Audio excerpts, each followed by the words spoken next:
한국이 G7의 초청 및 G8에 들어가지 못하는 원인이란 제목으로 진행을 하도록 하겠습니다.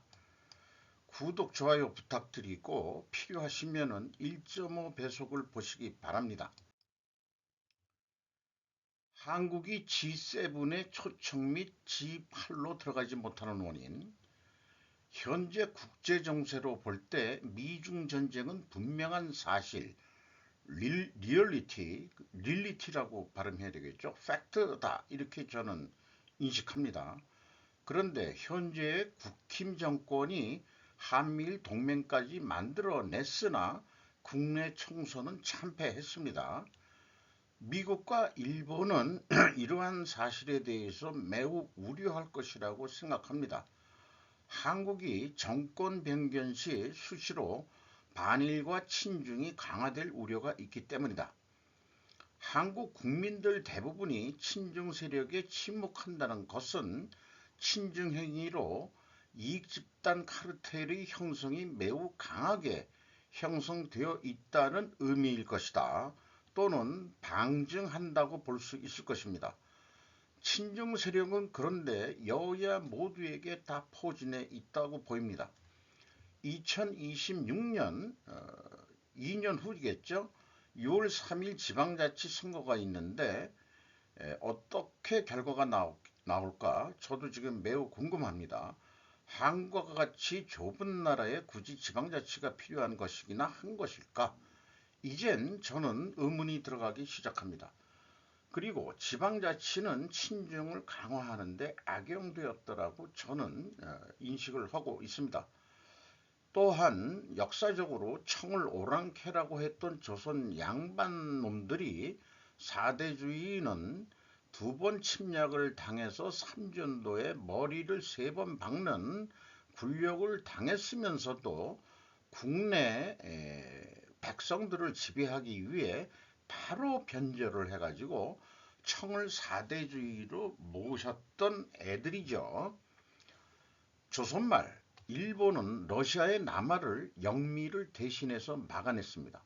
그 대가는 조선을 식민 지배하는 선물로 서구가 공식적으로 승인했다고 봐야 될 것입니다.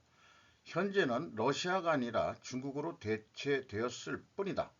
과거 조선시대는 보수라면 보수인 양반 세력이 이젠 좌파가 되어 쎄쎄하며 친중을 버리지 못하고 있다.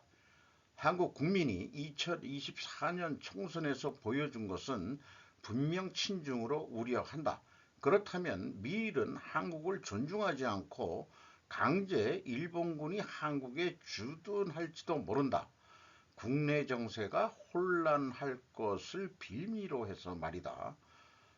현재 G7의 초청 여부가 불확실한 입장인 것만큼은 확실한 것 같습니다. 초청도 못 받는데 G8에 들어갈 수 있는 것은 꿈에도 꾸지 말라. 이런 것을 좀 논리도 표현으로 해보면은 만약에 한미일 동맹을 일본이 주도하게 된다면 그러면은 한국 좌파들은 반일 친중화 프로파간다를 강화할 것이다. 왜냐하면은 친중 이익 집단을 유지해야 되기 때문이다. 이것이 원인으로서 맞는다면은 필연적으로 존재할 다른 결과는 G8에 들어가는 것은 물거품이 될 것이다. 이렇게 말씀드릴 수 있겠습니다. 중국과 디커플링 해야라는 것은 꾸준히 제가 또 주장하고 있는 바죠. 제2의 탈화론을 말하는 김정민 몽골 박사. 그의 설명은 충분한 설득력이 있는 역사적 사실에 근거한다라고 인정이 됩니다. 그래서 지금 현재 우리 국제 정세와 한국이 처한 입장이 조선 말에 조선의 입장하고 대동소이한 그런 수준이 될 수 있다라고 인식을 해보는 그런 거로 해서 김정민 박사가 진행한 내용을 제가 좀 요약을 했습니다. 이것을 충분히 소개할 가치가 있다고 생각합니다. 일본에서 탈아론이라는 것은 아시아에서 탈피해가지고 서구화된다 이런 얘기겠어요. 이것을 주장한 학자는 후쿠자와 유키치 씨라고 문명론지 계략 이렇게 이제 해가지고 뭐 책을 냈었는데 이 우측에 계신 분이 김옥균 선생이죠.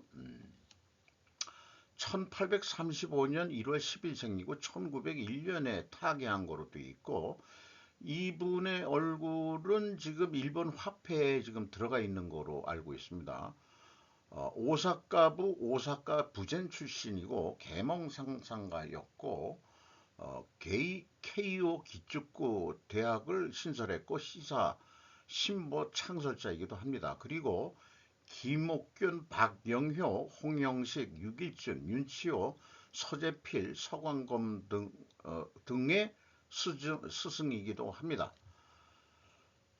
근대화의 스승이고 자신의 돈을 들여서라도 한국인들을 그렇게 많이 키웠다고 합니다. 메이지 유신으로 신문제가 일본은 폐지되었죠. 그래서 누구나 공부를 열심히 하면은 다 출세할 수 있다고 그걸 가리켰고, 그래서 일본이 서구 문명을 공부를 해야 된다면서 서구 문명을 한자로 매우 많이 번역을 했기 때문에 그래서 우리는 쉽게 서구화되는데 도움을 받았다고 볼 수 있다 이렇게 설명을 하고 있습니다. 예를 들어서 경제, 이코노믹 경제라는 것도 경세재민이라고 그 사자 성어에서 나온 거에서 경자와 제자를 두 가지를 따와서 경제라고 일본이 이름 붙인 거죠. 그렇게 저는 알고 있습니다. 신분제가 없어지면 공부한 사람이 성공할 수 있다는 것을 심어줬고, 그리고 이 후쿠자와 유키치는 제야에서 국민교육에 매진했다. 또 외국인 학생들한테도 또 조선 학생들, 유학생한테도 그렇게 자기 돈을 들여서 자기 집에 그 기거하게 하면서 또 공부를 가르쳤다. 이런 얘기를 하고 있습니다. 서양식 헌법과 법치국가에 대해 크게 홍보하는 강연들을 많이 했다고 합니다. 민주라는 단어 자체가 일본어입니다. 지금 현재 민주당이 일본어 쓰고 있죠. 일본 한자를. 그래서 그 타라론의 배경이 왜 타라론이 일본이 나오게 됐느냐 하는 것을 즉 역사적인 연표로서 이렇게 하고 있습니다. 여기에 보면은 서구가 이 뭐 중국부터 청나라부터 베이징 조약으로 해서 러시아 연해주를 러시아가 획득을 했고 청나라는 1, 2차 아편 전쟁으로 뭐 나라가 찢어질 정도로 분해가 됐고 프랑스가 캄보디아 정복을 했고 그 다음에 뭐 저기 84년에는 프랑스가 베트남도 정복을 하고 이 서구가 이렇게 하니까 아시아가 단결해야 된다. 이렇게 이제 일본 측 그 엘리트들은 주장을 해서 한국과 동조를 해가지고 서구 세력을 막아내야 된다. 일본도 그 식민지가 돼서는 안 된다 해가지고 한국을 그렇게 잘 지원하려고 노력을 했었다. 그런데 갑신정변이 실패한 이후 1년 후에 그 아시아론을 주장했던 후쿠자와 유기치가 탈아론을 주장하기 시작했습니다. 그 다음에 러시아 제국이 85년에 시베리아 철도 건설을 계획을 했고 이것은 1891년에 시작해서 1910년에 건설 공사가 완료된 거로 되어 있습니다. 1894년 김옥균이 우리 국민에 의해서 사망했죠. 중국에서. 1899년 미국이 필리핀을 또한 정복을 했습니다. 이런 상황 속에서 이제 탈아론이 나오게 된 건데 서구 열강에 대해 대항하자는 생각에서 우리도 열강에 들어가자고 생각을 바꾼 것이다. 갑오경장 실패로 조선과 동조협력 생각을 바꿨다. 동남아시아가 식민지가 되어가는 과정에 일본의 식민지화를 막으려는 메이지 유신이 태동을 했고 민비의 조선이 러시아와 손을 잡는 순간 일본만이 아니라 미국과 영국이 크게 우려했다. 갑신정변 실패로 조선은 친러, 탈아론 근대화해야 한다. 이렇게 이제 그런 게 나온 거죠. 청나라 북경의 55일, 우리 어렸을 때 찰스 헤스톤이 주인공으로 나와가지고 북경이 갈갈이 7개국에 의해서 쪼개지는 그런 역사 어렸을 때 봤기 때문에 그때 뭔 얘기인지 잘 몰랐어요. 그냥 그 배우가 멋있고 그다음에 뭐 여자 배우가 멋있고 하니까 학교에서 강제적으로 단체 관람을 시켜서 지금 충무로에 있는 대한극장에서 봤던 기억이 납니다. 이참에 일본은 영국과 미국과 손을 합치자. 러시아에게 먹히느니 우리가 먹어 러시아를 막자. 그래서 일본이 조선을 먹는 것을 용인하게 된 것이다라고 풀이해 나가고 있습니다. 1882년 후쿠자와 유키치는 시사신보, 지금의 그 시사통신의 그 원조 아니겠냐 이렇게 생각이 듭니다. 일본의 유명한 통신회사죠. 김옥균의 전모라는 사설에서 일본과 조선의 교류가 밀접하게 되는 순간은 일본과 친밀한 김옥균과 그의 개화파들이 외부로부터의 지원으로 성공할 때이다.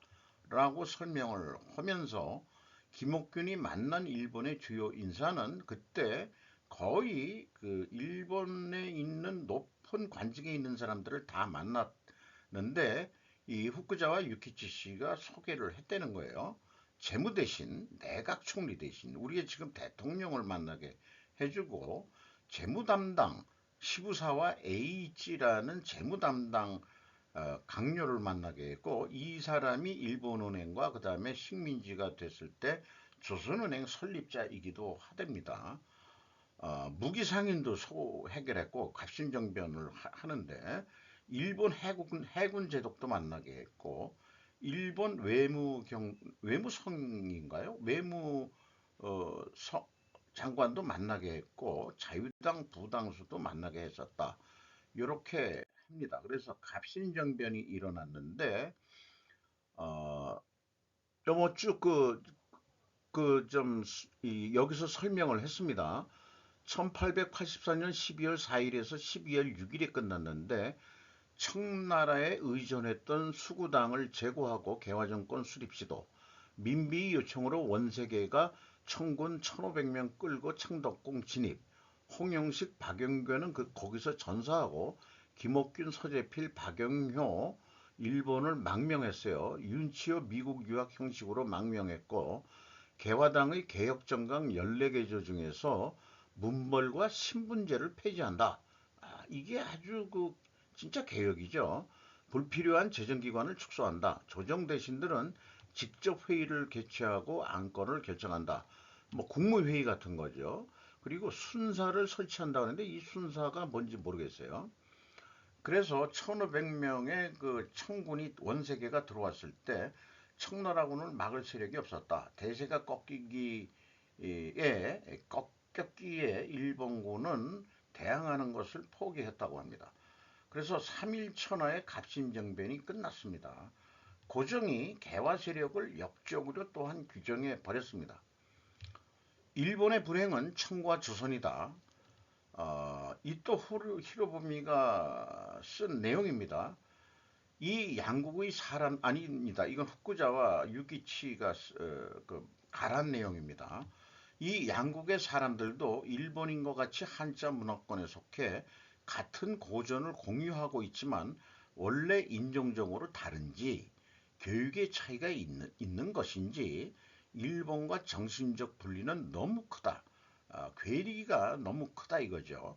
지구 규모로 정보가 오가는 시대에 있어 근대 문명이나 국제법에 대해 알면서 과거에 계속 연연하는 청과 조선의 정신은 천년 전과 다르지 않다. 국제적인 분쟁의 장면에서도 나쁜 것은 너희 쪽이라고 말하며 부끄러움도 느끼지 못한다. 더 이상 이 양국이 국제적인 상식을 익힐 것을 기대해서는 안 된다. 따라서 동아시아 공동체의 일원으로 그 번영을 나눈다는 환상을 이제는 버리자. 일본은 대륙과 반도와의 관계를 끊고 서양과 함께 나아가야 한다. 단지 이웃나라라는 이유만으로 특별한 감정을 가지고 접해서는 안 된다. 이 양국에 대해서도 국제적인 상식에 따라 국제법에 따라서 접하면 된다. 약한 친구의 부정을 모른 채 뭐 이렇게 하는 것은 악명을 얻게 되는 걸 피할 수 없다. 이렇게 얘기를 하고 있습니다. 어, 그 나는 마음에 있어서는 동아시아의 그 잊어버렸습니다만은 어떤 그 공감대 이런 것들과는 절교한다. 이렇게 이제 그 헛구자와 유키치 씨가 그렇게 탈라론에서 이제 주장을 하고 있는 거죠. 어, 대한민국 국민 자체가 친중이라면 시간이 없다. 강제할 수밖에. 이렇게 이제 제가 제목을 붙여봤습니다. 이번 총선의 결과는 국민이 선택한 것이다. 대한민국 국민을 탈중국 설득할 시간이 없다. 음, 한국 국민이 니들이 그렇게 선택을 했으니까 그렇다고 우리가 한국을 포기할 건 아니다. 어, 그렇다. 일본이 한국을 주도적으로 지배해야만 한다. 역사를 되풀이시키자. 일본은 이제 한국을 봐주지 않는다. 중국을 견제하는데 한국과 협력하려던 생각마저 포기할지도 모른다. 개화 세력이 일본과 같이 하려던 이유는 대아시아를 주장했던 일본이 근대국가로 성공한 것을 봤기 때문에 김옥규는 유일하게 사례라고 보고서 일본을 힘을 빌어서 갑신정변을 해서 대한민국이 근대화하려고 했던 정변이었죠. 실패했습니다. 오늘의 꿈을 펴기 위해 죄송합니다. 이웃 나라의 개명을 기다려 함께 아시아를 일으킬 시간이 없다. 오히려 그 대열에서 벗어나 서양처럼 그들을 대해야 한다. 접수 방법도 인정국가라는 이유만으로는 사정을 헤아려 줄 수 없으며 반드시 서양이 접하는 풍에 따라 처분해야 한다. 후쿠자와 유기치가 말미에 그렇게 정리를 하고 있습니다. 그래서 일어나는 사건들을 설명하고 있는데 민비 암살, 을미사변 1895년 10월 8일이네요. 참가자 일본인은 미우라 고로, 오키모토 류노스케, 구스노 세유 키히코 외. 그다음에 한국 조선인으로서는 우범선, 이두황, 이진호, 유길천, 구연수, 권동진, 조임은. 이 우범선 씨가 군대에 뭐 장교였다는데 민비 암살이 끝나고서 일본으로 그 도망을 갔죠. 여기에서 태어난 아들이 우리나라에 씨 없는 수박을 만들어주고 농업 발전에 크게 기여한 우장춘 박사가 이 우범선 씨의 아들이 되겠습니다. 배경, 청일전쟁에서 일본이 승리하자 김홍집을 중심으로 갑오개혁을 실시. 하지만 삼국 간섭으로 일본이 차지한 요동반도를 다시 청으로 반환하자 민비는 일본 애들 별 볼 일 없네 이렇게 생각하고 러시아에 접근해서 일본을 견제하고자 했다.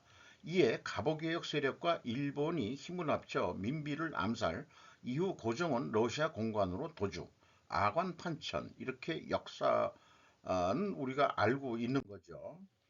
민비 암살 세력에 대한 기록이라고 좀 세 가지를 소개하고 있습니다. 김홍집, 조희연. 지금 저기 서울 교육감 이름하고 똑같은 것 같은데요? 아닌가요?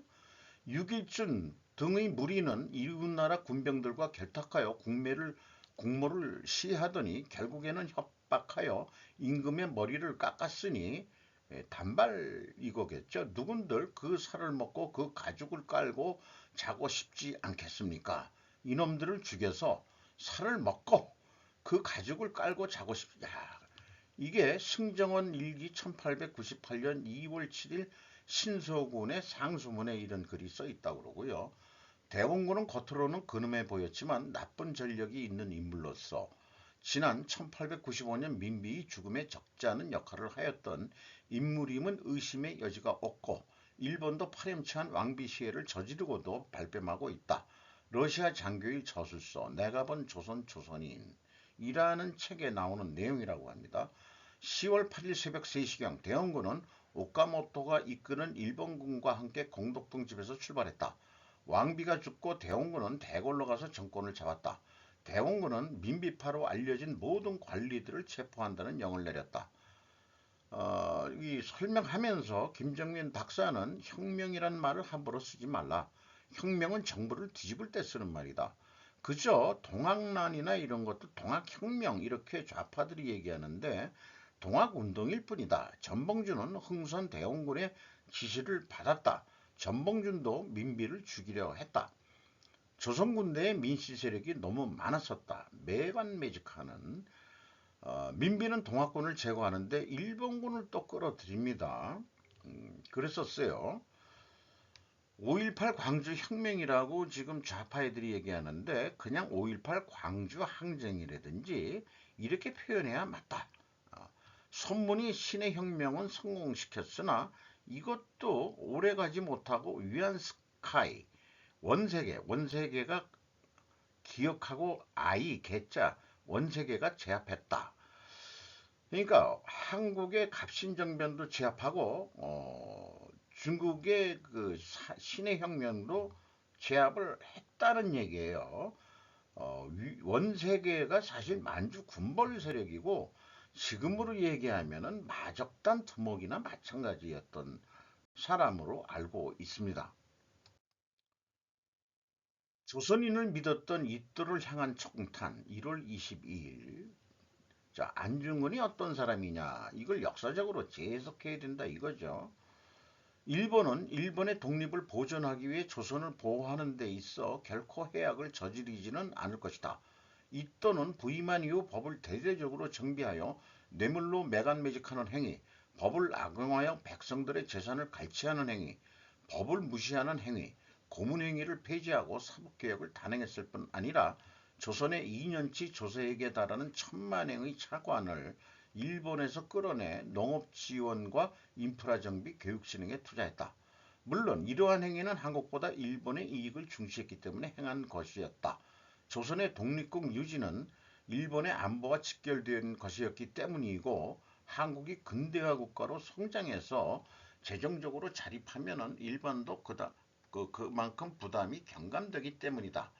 만약 한국을 병합하려 하면 자존심 강한 조선의 지식인층들이 항일투쟁을 격화하여 군사 재정적인 부담이 일본은 증가할 것이기 때문에 한국의 지식인층들과 협력하여 근대화를 하는 것이 한일 공동의 이익이 된다고 생각한다. 이토 히로부미는 이런 생각을 한 거죠. 그러나 헤이그 특사 사건으로 이토는 큰 타격을 입게 되고 1909년 하얼빈에서 암살을 당하죠. 누가 이토 히로미를 죽였을까? 안중근이죠. 야마가타 아리모토 조선을 점령할 것을 주장. 그 이토 히로미가 암살을 당하면서 제이콥 시프라는 그 신부 같은데 일본에 대한 우호적인 태도는 1910년 일본이 러시아와 동맹관계를 맺을 때 일시적으로 중단했다. 러시아의 유태인 학살에 분노 국제금융시장을 동원하여 일본을 밀었다. 월간조선 2004년 2월 프랑스 정부 안중근의 암살 사건 이후 상해 임시정부가 1919년 프랑스 조개지역에 건설. 9년이란 시차가 있는데 이 프랑스 카톨릭 신부 이런 것들이 말하자면 안중근 의사의 그 암살 배후에 뭔가 이 영향을 준 데가 누구겠느냐? 속된 말로 암살을 사주한 세력이 누굴 거냐? 이런 건데 안중근 의사가 카톨릭이었다며요. 천주교. 그러니까 프랑스 카톨릭 신부가 또 신부가 이 제이콥 시프 뭐 이런 한 사람만 아니었다. 그렇게 또 얘기를 하고 있습니다. 어쨌든 어떤 영향을 받아가지고 총이 또 프랑스제였다고 그래요. 암살한 권총이. 자, 그러면은 그 프랑스가 좀 이렇게 그렇게 해가지고 그 왜 그렇게 했을까? 뭐 자관 뭐 진짜 그렇다면 왜 그런지 저 같은 사람은 이제 아무리 그 추정을 하고 그 한다 그래도 확실한 그 원인은 얘기를 못 하겠죠. 다만 여기에서 이토 히로부미가 그 설명한 거를 논리적인 도구로 또 충분 조건으로 좀 해보면은 만약에 한국을 강제 병합한다면은 그러면은 항일 투쟁이 격화되고 군사 재정적 부담이 증가할 것이다. 일본은 왜냐하면은 조선 엘리트층은 자존심이 매우 강하기 때문이다라고 이렇게 원인을 했는데 필연적으로 존재할 다른 결과를 이거를 원인으로 한다면 이 친중 사대주의가 강화된다? 이것도 이게 안 맞아떨어지죠. 자존심이 그렇게 강한데 그럼 자주정신도 강해야 되는데 사대주의가 강화된다? 이런 필연적으로 존재할 결과가 이런 게 좀 만들기 어려운 거예요. 그래서 이토 히로부미의 원인 설명은 빈약하다라고 좀 볼 수 있겠어요. 원인은 조선의 지배층은 신분 계급 제도의 유지하기 원하기 때문에 항일 투쟁을 했을 뿐이더라고 저는 생각합니다. 즉 자신들의 토지 등 지배권을 유지하기 위해서 항일 투쟁을 했다. 대한민국 국민을 위해서 조선 백성들을 위해서 항일 투쟁한 건 아니다. 그래서 이 자존심이 강하다 이런 것은 이제 근본 원인으로 얘기하기가 어려울 것 같아요. 그러면은 근본 원인을 제가 생각하는 것은 여기 한 대로 양반 세력의 신분 계급제도 유지를 하기 위해서다라고 한다면은 필연적으로 존재할 다른 결과는 조선 근대화 자체가 실현 불가능할 것이다. 이렇게 볼 수 있는 거죠. 그래서 러일 전쟁까지 끝났는데 이 표는 제가 만든 건데 일본군의 사망자 수가 청일 전쟁 때는 14,000명 죽고 전쟁 비용은 2.3억엔이 들어갔는데 러일 전쟁은 크나큰 일본으로서는 큰 희생을 치렀어요. 8만 5천 명이 죽었고 507%나 증가했습니다. 그리고 러시아의 전쟁은 18.3억엔 그 당시 돈으로 696%나 전비가 크게 들어갔습니다. 이 정도까지 돈을 썼는데 한국, 조선을 못 먹으면 억울해서 그래서 착취했다고?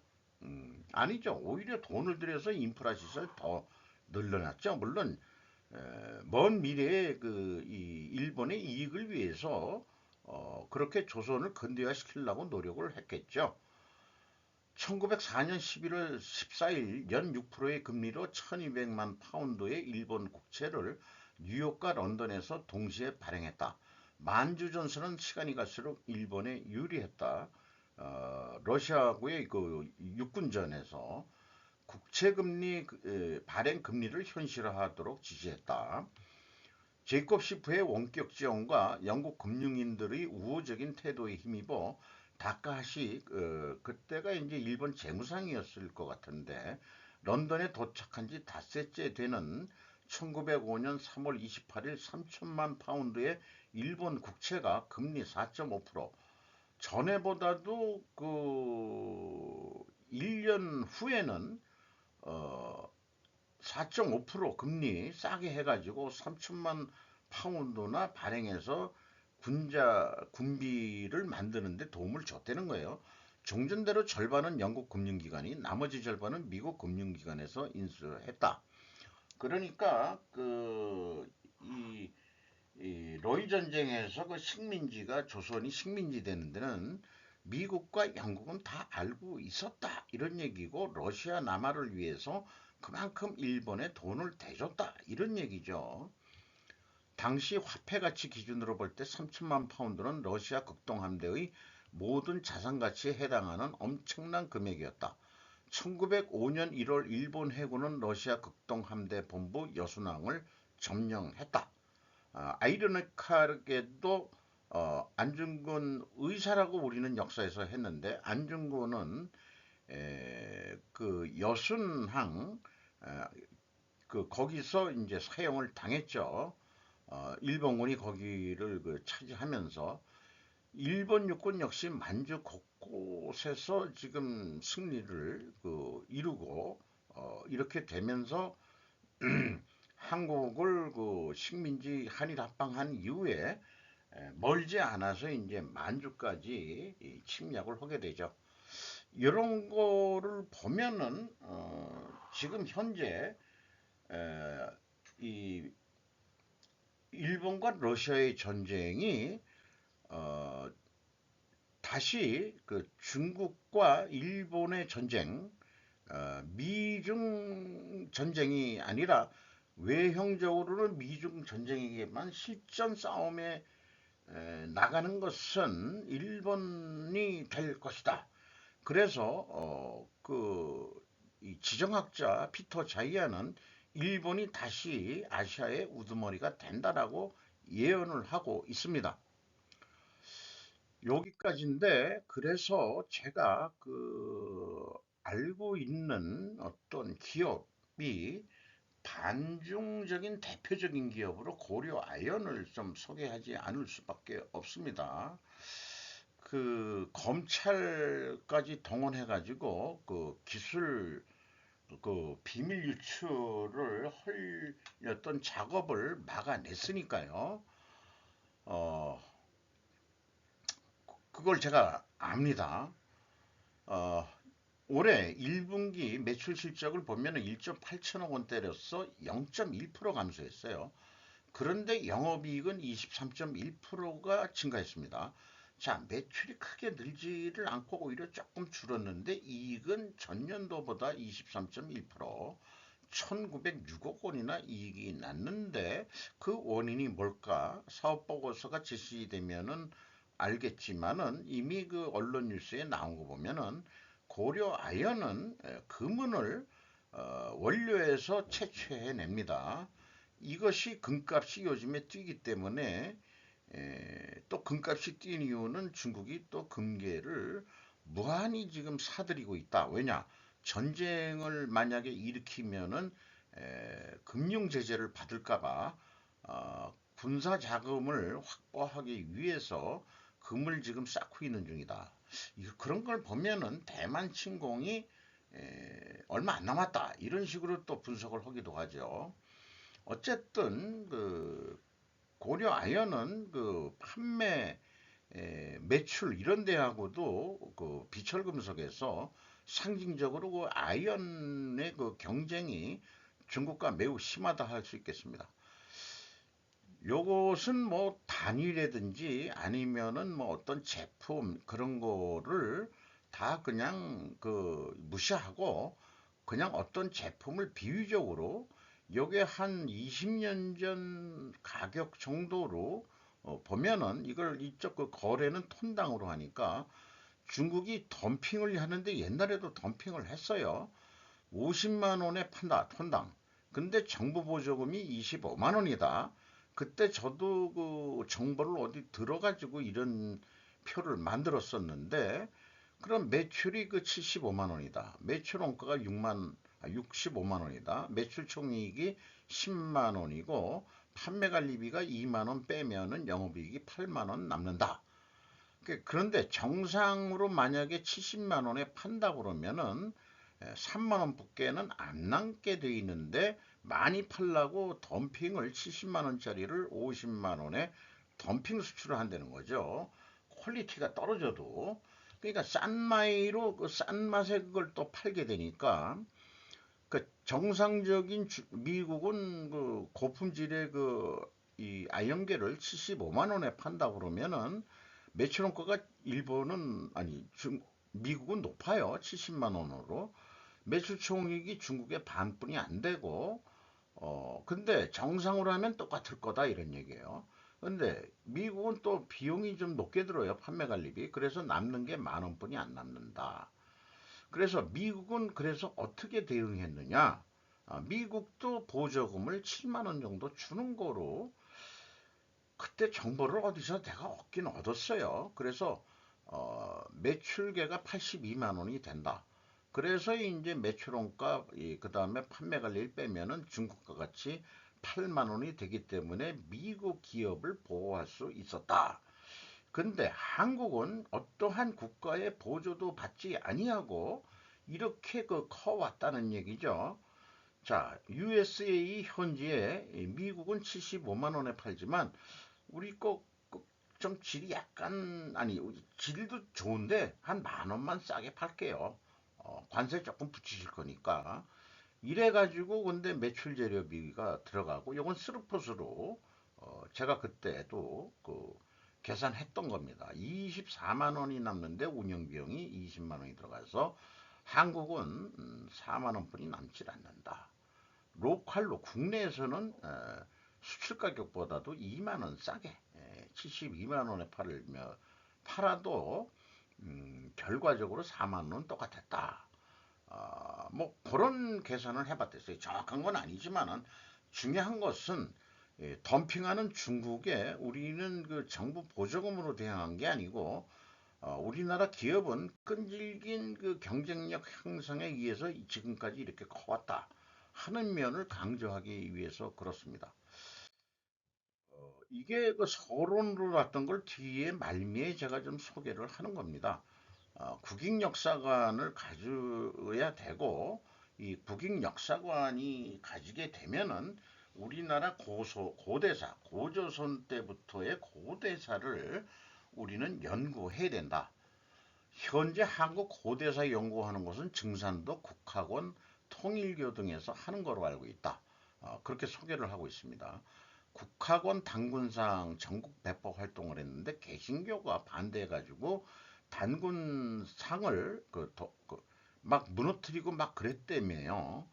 국학원을 장악한 좌파들도 고대사 연구 안 한답니다. 이제는 오로지 일제청산만 주장할 뿐 선문대 대학교 이게 이제 그 통일교죠. 세계일보도 그렇고 고조선 학교가 있는 거로 알고 있답니다. 삼저고가 고구려의 상징이기도 한데 현재 일본 축구 대표단 상징 삼저고를 사용하고 있는 깃발을 저도 본 적이 있습니다. 어쨌든 근본을 모르는 한국인들 본인들의 정체성과 역사를 모른다라고 비판하고 있습니다. 고대사 연구하는 것을 막는 좌파 우파 모두 똑같다. 그게 현실이다. 전교조는 환단고기를 이념으로서 싫어한다. 왜냐하면 전두환이 환단고기 연구를 지시했기 때문이다. 고조선의 존재는 확실히 객관적인 사실이라면은 더 연구를 해봐야 되지 않겠냐. 제가 그래서 그 일제시대 때 그 역사학을 공부해가지고 국어선, 아니, 그 역사 선생을 했던 그 고등학교 주임 선생이 있는데 그분한테 그 우리나라 고조선 역사를 뵀는데 다른 건 말고 딱 기억에 남는 게 수도를 아사달이라고 짓습니다. 그럼 아사라는 게 뭐냐? 지금 일본 아사히 신문이 아침 조자를 쓰죠. 그러니까 아사라는 것은 아스달, 아사달 이런 것은 해 뜨는 나라라는 뜻입니다. 해 뜨는 곳. 그러니까 일본의 국호도 해 뜨는 곳이에요. 그러니까 자기네들이 동방에 해 뜨는 곳이다. 라는 자부심을 가져서 국호를 바꿨는데 그때 백제가 멸망하면서 형님 나라가 망했으니 이제 저희가 왜라는 이름을 국호를 일본으로 바꾸겠습니다. 아, 그래서 우리가 그 이 백제의 정신을 승계해가지고 해 뜨는 나라를 그 계승하겠다. 이런 그 역사적인 그 글자 속에서 읽어낼 수 있다 이거죠. 그런데 2006년에 정부가 고구려재단 해산하라 1년 전부터 압력이란 제목으로 유숙재 기자가 조선일보에서 2006년 9월 7일 보도를 한 내용이 있습니다. 김정배 전 고구려 연구재단 이사장은 고구려사 자료 외교부 반대로 학교에 배포 못해 교육부 장차관 5분 내지 10분조차 얘기 안 들으려 해 중국이 동북공정을 통한 고조선 고구려 발해 등 고대사 왜곡의 강도를 높여가는 한편 백두산에서 아시안게임 성화를 체화하는 등 점차 속도를 노골화하고 있다. 그래서 중국의 동북공정에 대항하기 위해서 고구려 재단을 만들어 가지고 그 역사를 그렇게 하려고 그랬는데 이 정부에서 막았다 하는 얘기는 이미 그 정부 강요 새끼들도 다 친중화돼 가지고 이렇게 됐었다 이거죠. 이게 이제 노무현 정권 때도 그렇다 이게요. 그래서 5월 2일 날 동북아 역사재단 법률안만 통과됐지 고구려 역사재단은 그 법률안이 통과가 안 됐다. 그러니까 외교부 산하에 이 연구재단을 두는 거예요. 고구려 연구재단은 지난 2004년 초 동북공정을 통한 중국의 고구려사 왜곡 문제에 대응하기 위해 그 외교부가 교육부 산하에 설립된 학술 연구 기관이었는데 정부가 나서서 해체하라, 해산하라, 이따위 나라라 이거죠.